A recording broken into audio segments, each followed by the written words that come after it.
students. So we are going to study the difference or say the similarities between nucleophilicity and basicity. Most of the students get confused what is a nucleophile and a basic compound. What exactly it means.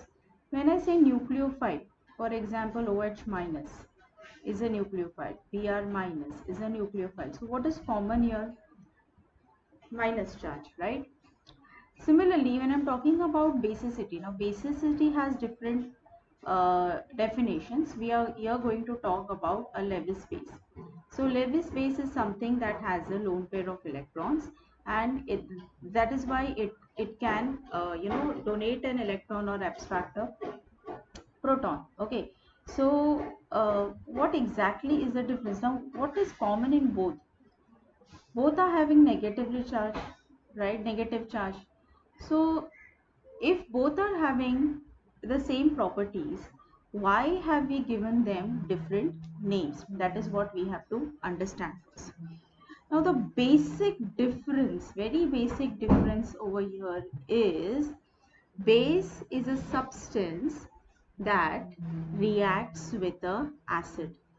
Okay, so here when I say nucleophile and a base, let's see the difference between the two first. Okay, so what is common? Negative charge. Now let's see the difference. So base is something that reacts with an acid, right? What does it do? It abstracts a proton. It abstracts a proton, right? So now you just stick to this. The base is something which abstracts a proton.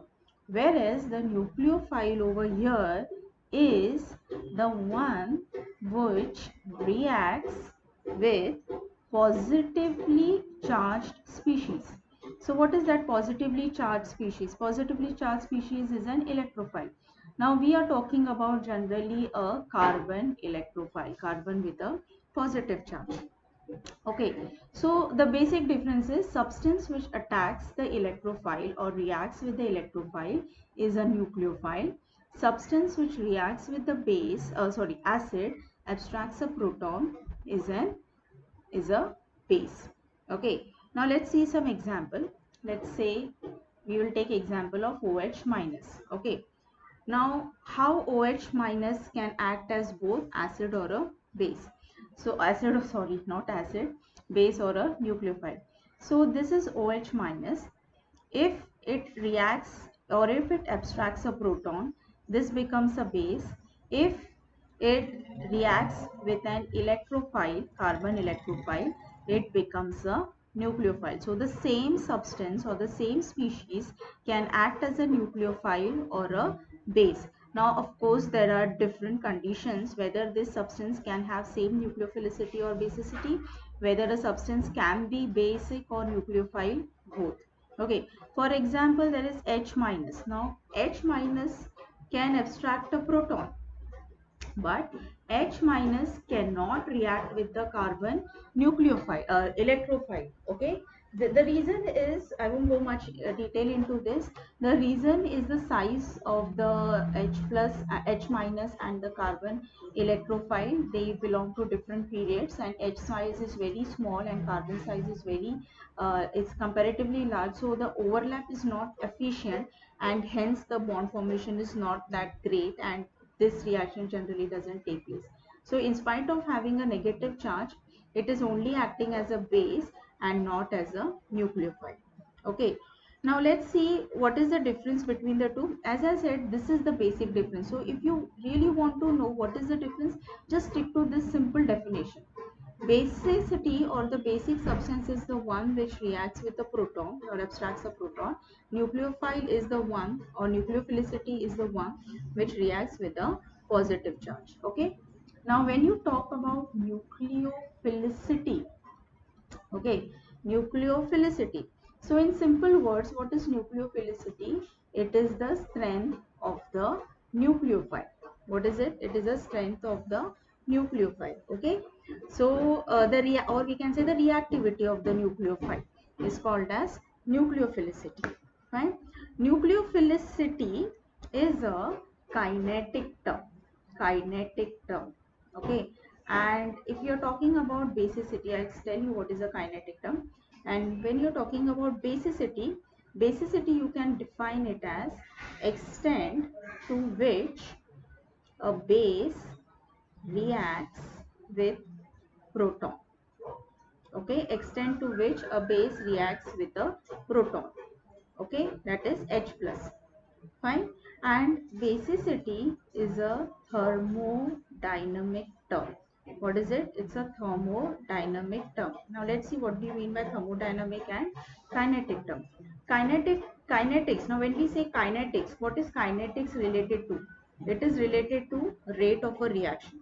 So when we talk about a nucleophile or nucleophilicity, it explains you how fast is the reaction taking place. Okay, how fruitful is the reaction, how good is the reaction, how little energy is required to react. So the activation energy is, if the activation energy is low or the energy required to reaction is low, that means it can react faster. Okay, and when we say thermodynamics term, thermodynamic, here we are talking about stability. So how stable is your reactant or the product? Okay, that is the thermodynamics term. Or how badly, not fast, how badly something wants to react, how badly the base will abstract the proton, how badly the proton wants to get abstracted. Okay, something wants to react. Fine. Okay, now let's see with examples, you will get a better idea what we are talking about. Okay, so let's take one example of fluoride ion. Now here also the nucleophilicity depends upon certain factors. Now before going to that, let me just give you some examples. Now, when I say nucleophilicity is the extent or the strength of the nucleophile. So, strength of the nucleophile depends upon certain factors. Okay. So, I would say nucleophilicity, factors that affect nucleophilicity. So, nucleophilicity is enhanced by electron donating groups. Okay. For example, if you are having a nucleophile like this OCH3 and there is a nucleophile like OH minus. CH3 is an alkyl group which is electron donating. Okay, so this will be a better nucleophile. Okay. Secondly, uh, if you have a I'll write it properly. Negatively charged species Negatively charged species are better nucleophile than neutral substances or neutral species. For example, I have OH minus and the neutral counterpart is H2O. So out of these two, which one will be a good nucleophile? OH minus is a good nucleophile. Okay. So similarly, I have NH3. Its negative counterpart will be NH2, right? So this will be a better nucleophile. Similarly, if I have OR minus, this will be a better nucleophile than the neutral molecule. So understand these factors. The negatively charged species are always better nucleophile than the neutral ones. Okay. Now let's take one example, and you will get a better idea about nucleophilicity and basicity. It's a very interesting chapter actually, interesting topic. Now let's take example, and this is most of the time the nucleophilicity and basicity is explained using this. Okay. Now fluoride ion. What is the atomic number of fluorine? 7, right? Sorry, 9. So you write it as what? 2 7. So this is 2 7. So this is F 1 2 3 4 5 6 and 7. And when it abstracts a proton, what am I saying? When it accepts an electron, it becomes negatively charged. So this becomes our fluoride ion. Okay. Now let's compare here. So I would say fluoride ion is more basic than iodide. Okay. But what we expect, since it is minus, so the basicity and nucleophilicity should be same. Now see the fun. Fluoride ion is more basic than iodide ion, okay, but it is less nucleophilic, less nucleophilic than, but it is less nucleophilic than iodide, okay. But now this condition is in protic solvent. This condition is in protic solvent. So I will tell you what exactly that means. Before that, we will see in a periodic table. So just remember this. I will come back to this. So I just gave you an example. Now, across a period, when you say across a period, we are talking about left to right in the periodic table.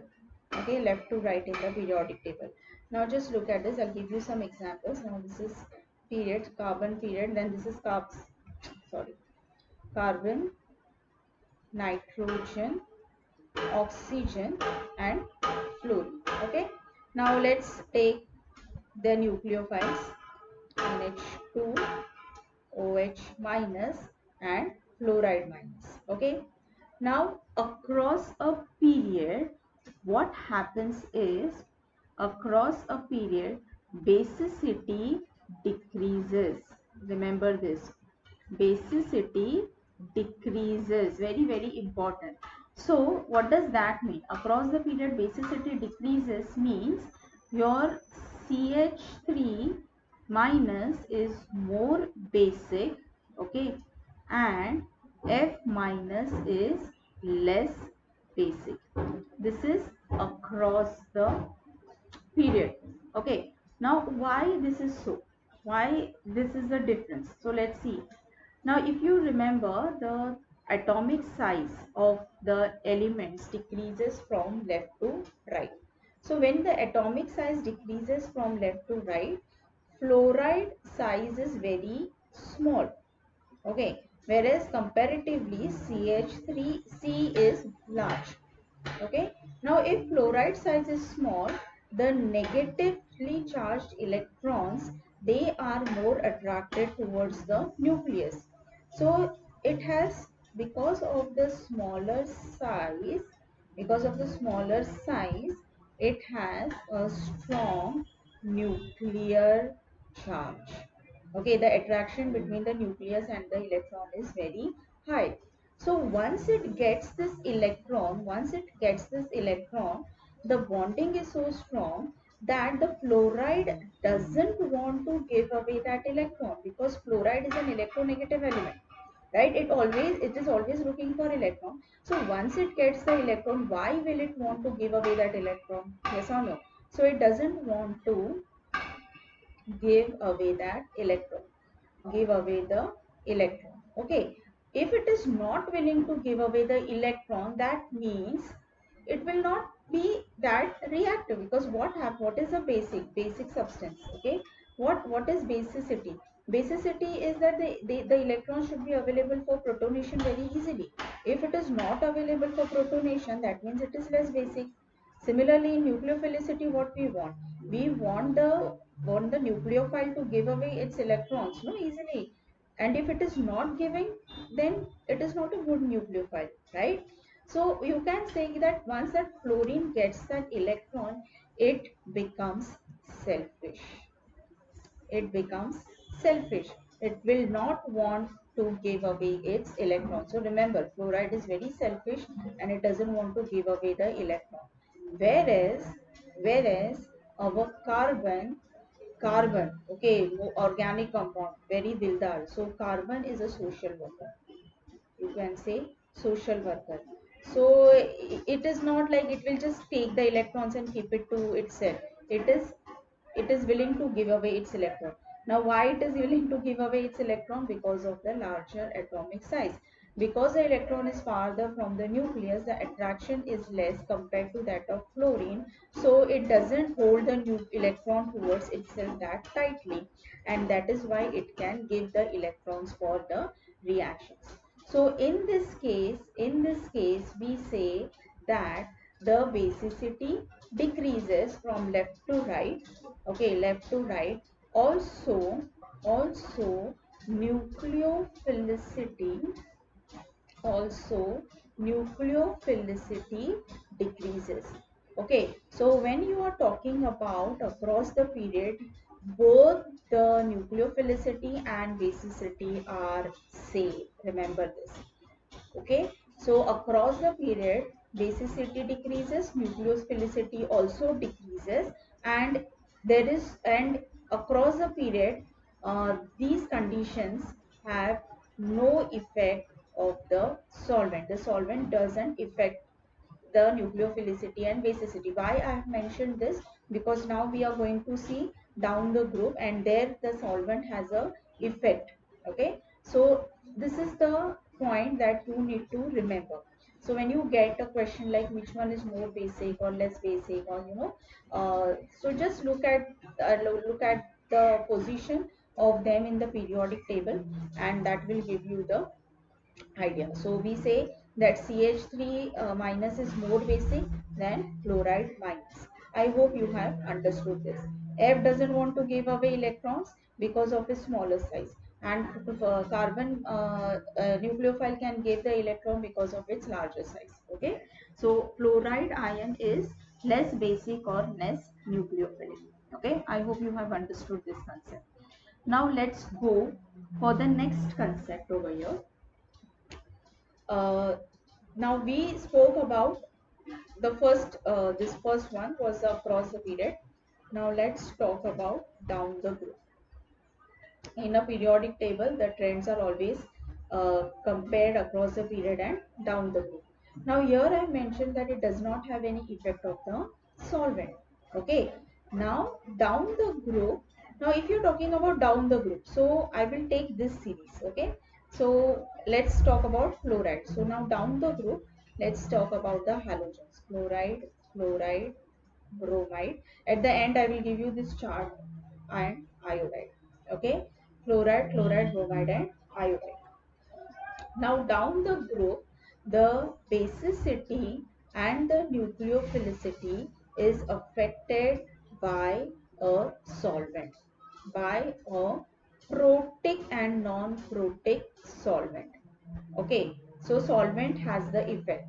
This effect of the solvent is called as solvolysis. What is it called? Solvolysis. Okay, now what do you mean by solvolysis? So I'll just divide this here first, and I'll tell you first what is solvolysis, and then we'll go back to this again.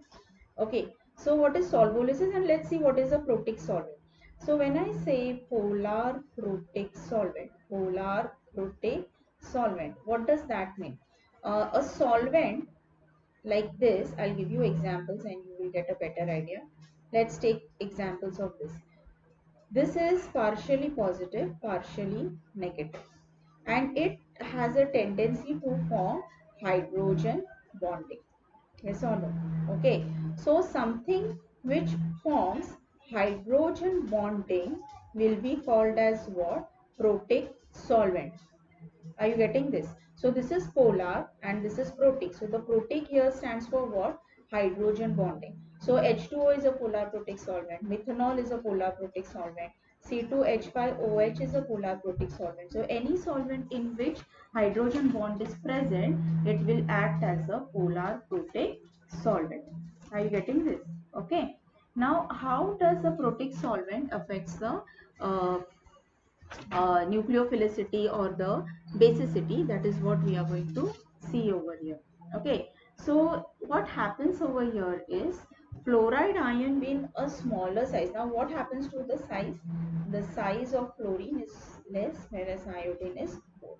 Okay, and these electrons are present. So your fluoride, and the same is applicable for all the halogens. So when you have a polar protic solvent, so in polar protic solvent, what happens is, in polar protic solvent, the electrons which are present over here, this hydrogen bonding, hydrogen is there, right? Which is uh, this type of attraction takes place. Okay, so what happens here is uh, H, or the water, is surrounding the water molecules, the water molecules are surrounding the F minus. So this is like, F is in the cage. F is in the cage or jail. Okay. So now if it is in the cage, if it is in the jail, if it is trapped, will it be able to give away its electron to someone? It cannot come out of the jail. This is the jail for fluoride. Okay, so in protic solvent it is in jail. So if it's in jail or if it's in a cage, the electrons are inside. The fluorine atom is not able to provide its electrons, because now there is this the electrons are caged in that, because of the solvolysis, because of the water molecule surrounding the fluoride ions. So this is the reason why fluoride here, in this case, let me just write down. So in this case, because of the cage, now the nucleophilicity of fluorine decreases. So here we say that F minus is less nucleophilic, or let's say from top to bottom. If you're talking about from top to bottom, the nucleophilicity, excuse me, what should be there? So what should be your answer? So if you're watching it, you can just think of it. What should I say? So if fluorine is not able to give away its electron, I will say it is less nucleophilic. Yes or no? And this solvent effect doesn't have much effect on solvolysis, doesn't have much effect on iodine because of the larger size and everything. Okay, so iodine is larger, so fluorine is smaller, so more nuclear charge, more negative effect, so more solvolysis. This is less solvolysis. So if a fluoride is a less nucleophilic, iodine is more nucleophilic. I'll use Nu now. I will write the whole thing. Okay. So which is less nucleophilic over here? The fluoride is less nucleophilic because of solvolysis. Because of solvolysis. I'll write down that. I hope you people are understanding this. So I would say, I will write it this way. Solvolysis decreases the nucleophilicity due to formation of H or hydrogen bonds. Okay, hydrogen bonding, right? Have you understood this? Okay, so this fluoride is compact, whereas iodine is larger in size. So for fluoride, there is more solvolysis. More solvolysis. For iodine, it is less solvolysis.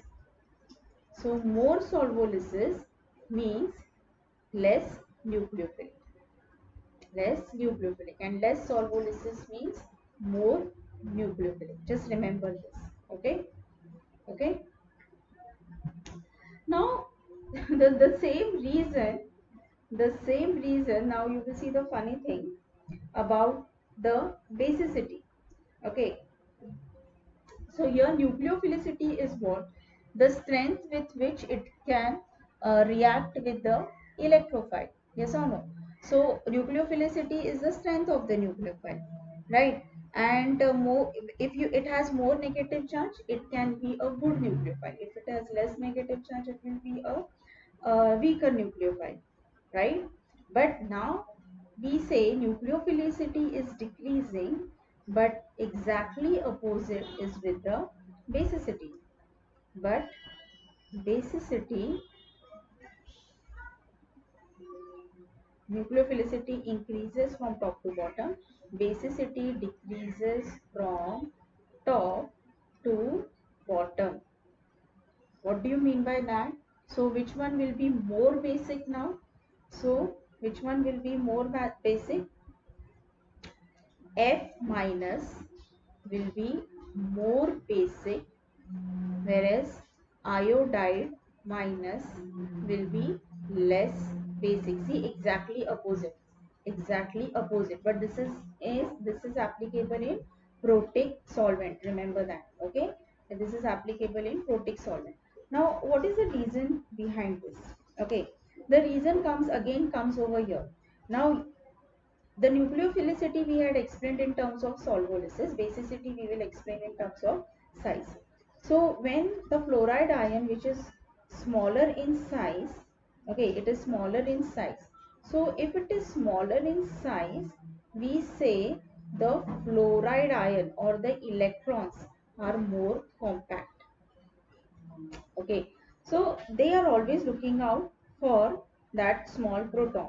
Okay, so what I would say is that fluoride wants to bond more badly with proton, because in solvolysis also we saw, no, it is having H bonding, so it is like attracted to that proton. Okay, whereas in iodine or say iodide, sorry, so in iodide, because of the larger charge, the electron pair is more diffused. Okay, it is not at one place, it is, just diffused, or it is dispersed, and it and the electron pair is not available for protonation that easily. So it the electrons are not available for protonation, you can say, and therefore its basicity decreases. Getting it? So because of the compact nature, the protonation is faster. Similarly, because of that compact nature, solvolysis is faster. Again, in solvolysis it is bonding to H, and here also in basicity it is bonding with H, it is abstracting the proton. So F is always in lookout for the proton. Now it is in lookout for the proton, so it is bonding with H very easily, hence it is more basic. And in this case, the negative charge is trapped inside the cage, and hence that negative charge is not available.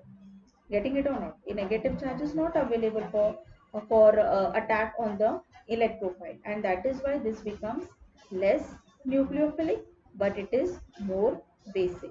Okay, so I will, at the end I will just write down. So when I talk about uh, nucleophilicity and basicity, okay, from fluorine to iodine. So polar protic solvent in polar protic solvent, what happens? In polar protic solvent, nucleophilicity increases nucleophilicity increases, and basicity decreases. Remember it this way. Okay, and now exactly opposite is in non-polar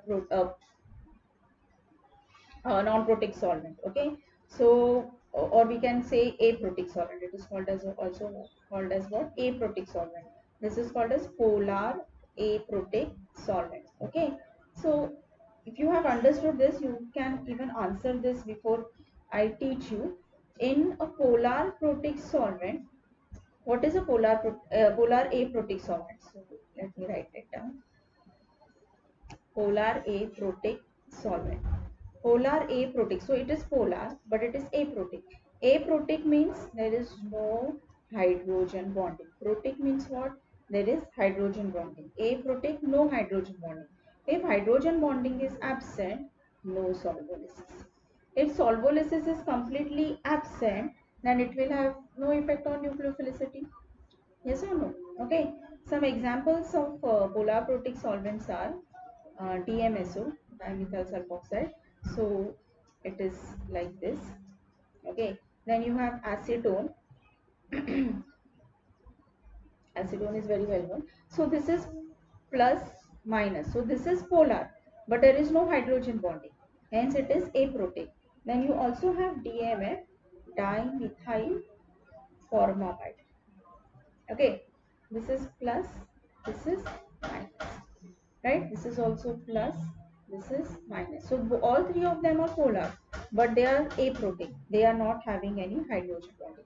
So if it is aprotic solvent, there is no hydrogen bonding.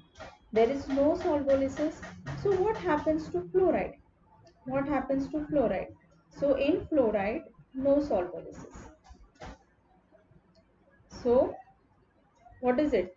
It is free. Now it is not in jail, it is free, because now when it has, it's like, say for example acetone, you have fluoride in acetone. Now this is the delta plus and this is delta minus, so there is no hydrogen bonding. So this is separate, this is separate, you can say it is now out of the jail. Okay. And it doesn't even bond with the, it cannot easily attack the electrophilic uh, carbon over here. Okay, it doesn't stabilize because this doesn't stabilize the F minus. And so now F minus is free. F minus is free means what? It has now the electrons and it can donate electrons, and therefore it can donate electrons. Okay, that means what should happen to its nucleophilicity? Therefore, its nucleophilicity increases, or I would say it is more nucleophilic. Getting it? So if now fluoride, the most electronegative element, so fluoride more nucleophilic, iodine will be less nucleophilic. So in polar aprotic solvent, nucleophilicity decreases. Basicity, same concept. This also decreases. See the difference. See the difference between the two. Okay. So in polar aprotic solvent, nucleophilicity decreases, whereas in presence of protic solvent it increases. This is the major difference between the basicity and the nucleophilicity. So about across the period and down the group, I will just quickly write this whole thing in one chart so that it becomes easy for you to remember. OH, F, negative charge, and here goes Cl minus, Br minus, fluoride, iodine minus, or iodide minus. Okay. Now, what happens here across the period? So it is left to right, right? Left hand side to right hand side. From left to right, basicity decreases. Basicity decreases. This is more basic and nucleophilic. Both basicity and nucleophilicity decreases. This is, if this is more, this is less basic and nucleophilic. And here across the period, no effect of solvent. You can just remember this chart and that's enough. Okay. And now down the group, now again down the group you have two conditions over here, so I will write it this way. Down the group, in presence of protic solvent and in presence of aprotic solvent. Okay, in presence of protic solvent, solvolysis is present, and here there is no solvolysis. So what happens to the nucleophilicity and basicity? It is different. So in presence of protic solvent, the nucleophilicity increases. Okay, so fluoride is fluoride is less nucleophilic and iodine is more nucleophilic. Okay, and what happens to the basicity? The basicity is like this. Okay, so this is fluorine, so this is more basic and this is less basic. Okay, here assume this is fluorine and this is iodine over here. And in aprotic solvent, basicity and nucleophilicity same. Basicity and nucleophilicity are same. So this is fluorine, this is iodine, fluoride or iodide. I hope you have understood this. I'll repeat again. Basicity decreases from left to right in the periodic table. Okay. So here CH3 minus is more basic because of the larger size, and fluoride is less basic because of the smaller size. Strong nuclear charge, it doesn't want to give electron. And from left to right, there is no effect of the solvent. So be it in protic or aprotic, this is going to remain the same. Whereas from top to bottom, if it is a protic solvent, because of solvolysis, Fluoride ion will be less nucleophilic because it is in a cage-like structure. Okay, it is in a cage-like structure. Therefore, fluoride cannot give away its electron, and iodide becomes more nucleophilic. Whereas in terms of basicity, because of the size, the compact nature of fluoride ion, it can be easily available for protonation, but it is not easily available for attack with the nucleophile, electrophile. So this is more basic and iodide is less basic. Whereas in aprotic solvent, there is no solvolysis. So basicity and nucleophilicity are the same. Are the same. Okay. I hope you have understood this. Now some of you might have a portion only up to here and your understanding up to here is enough. But there are a few more factors that I would like to go into. So that is related to the steric bulk of the base or the nucleophile. Okay, steric bulk means what? How small or how large is that particular base or the nucleophile. So let's take example of some compounds like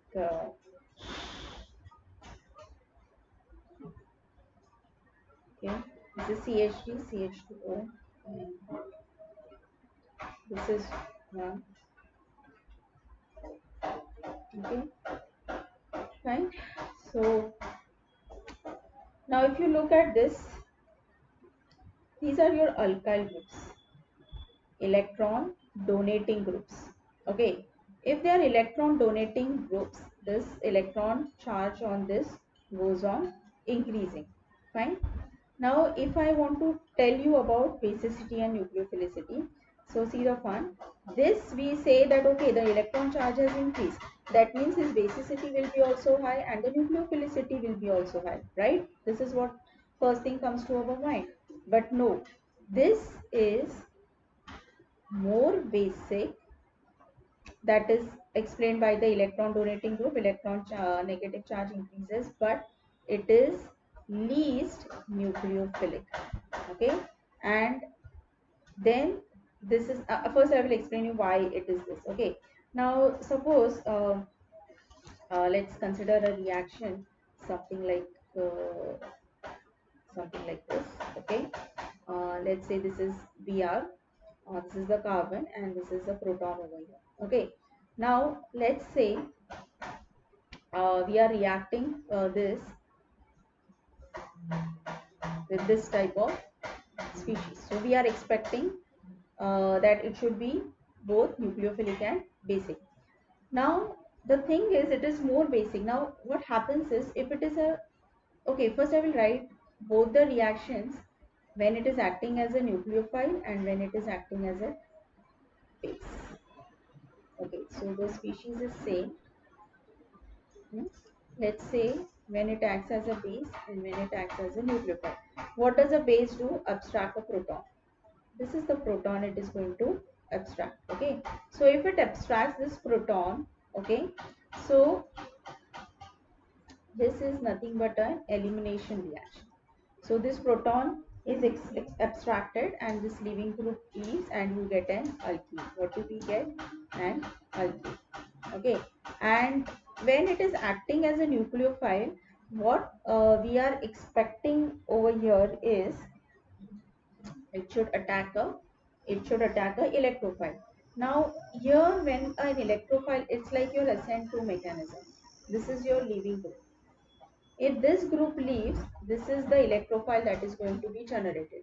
So we are expecting our nucleophile to attack over here, but it can't, because this nucleophile can't reach the electrophilic carbon due to bulky substituents. Okay, so which are your bulky substituents? These are your bulky substituents and they cannot reach this bond, this electrophile. Okay, and because of the bulkiness, now it cannot reach this, it cannot bond efficiently. So what it will do, आए है तो react करने का ही है, yes or no? So what is easy for it to do? Abstract this proton. Are you getting this? Therefore, this species is more interested this species is more interested not to bond with electrophilic carbon because it is not possible for him because of the steric hindrance. It is more interested in the smaller hydrogen H plus. Are you getting this? Okay, and therefore it abstracts proton, and therefore it is a better base and weak nucleophile. Okay, and then this elimination takes place, right? And now I hope you people have understood this. Now if because of the bulkiness this becomes more basic, so what about this? This is small enough, this is small enough. So which reaction will it prefer? This one will prefer nucleophilic reaction.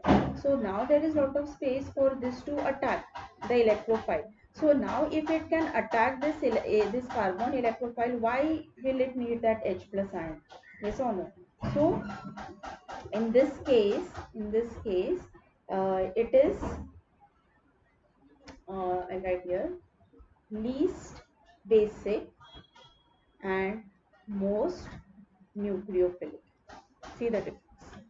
Okay, so if the negatively charged species is bulky, it acts as the, if negatively charged species is bulky, if it is bulky, it acts as a base and not as a nucleophile, and that is why the elimination reaction takes place. Getting this? So this is the you can say the difference between the nucleophilicity and basicity. So these are certain factors that you need to keep in mind when you are studying basicity and nucleophilicity. I hope you people have understood this. Now just for the sake of certain notes, I will write down few points here.